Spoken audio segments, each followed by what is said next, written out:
The Hollow Children of Appalachia, America is built on legends. But some legends never made it into the history books. Some stories are passed down only in whispers around campfires, in voices that shake, in warnings never to go too far into the woods. In the Appalachian Mountains, stretching across Virginia, Kentucky, Tennessee, and the heart of America, there is a story that has been told for generations. It is not a story of ghosts or simple hauntings. It is a story of something far older, something that lives between the trees, something that wears the faces of children but is not human. Locals call them the Hollow Children. The first recorded sighting dates back to the late 1700s, when settlers began pushing into the mountains. Families reported hearing children's voices calling from the forest, crying out for help, screaming as if lost. When parents ventured into the trees to save them, they never returned. One survivor, a trapper named Elijah Holloway, wrote in his journal in 1792, "They look like children, but their eyes are black as coal. Their voices do not match their mouths.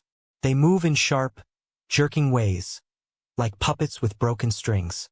When they opened their mouths to scream, I saw nothing inside. No tongue, no dead, just hollow." His body was found weeks later, hanging from a tree. His face was twisted into a permanent smile. His eyes had been scooped clean. For centuries, strange disappearances have been blamed on these creatures. Loggers in the 1800s, miners in the 1900s, hikers in the 2000s. The pattern never changes. The last thing people hear are the laughter and cries of children in the distance. The Hollow Children do not just kill. They play. They imitate. They lure you with trust.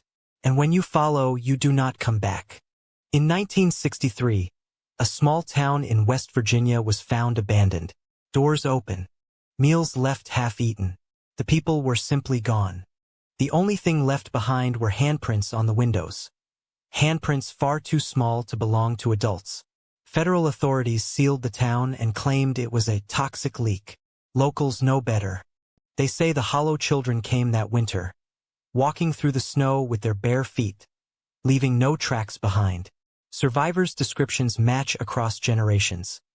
Eyes completely black, reflecting no light. Voices that sound like multiple people speaking at once. Skin pale and thin, as if stretched too tight.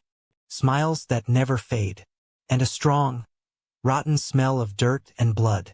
They appear as children, usually between ages 6 and 10, but their behavior is wrong. They stare too long. They blink too rarely. And when they move, their limbs bend in ways bones should not. In the early 2000s, a group of American paranormal investigators ventured into the Appalachian region to document the legend. Only one member returned, and his statement was never released publicly. Years later, his private audio tapes leaked online. In them, you hear screams, gunshots, and then a child's voice softly whispering, "We are not your children. You are ours." The recording ends with a long, high-pitched laugh that does not sound human. To this day, hunters and hikers across the Appalachians report the same chilling encounters. Hearing a child's voice at night, seeing small figures between trees, and sometimes, waking up to find tiny handprints on their tents. America knows of the Mothman. America knows of the Skinwalker. But the Hollow Children remain a secret, shared only in terrified whispers among those who still live close to the mountains. Theory after theory exists. Some say they are demons. Some say they are aliens. Others believe they are the lost spirits of children sacrificed in ancient rituals. But the truth is far worse. The Hollow Children are not spirits. They are not ghosts. They are predators. And for over 200 years, they have been feeding, quietly, patiently, unseen. And if you ever drive through Appalachia at night, and you hear a child call your name from the trees, do not stop. Do not answer. Do not look. Because if you do, you will see them. And if you see them, they will see you. And once the Hollow Children see you, you are already theirs.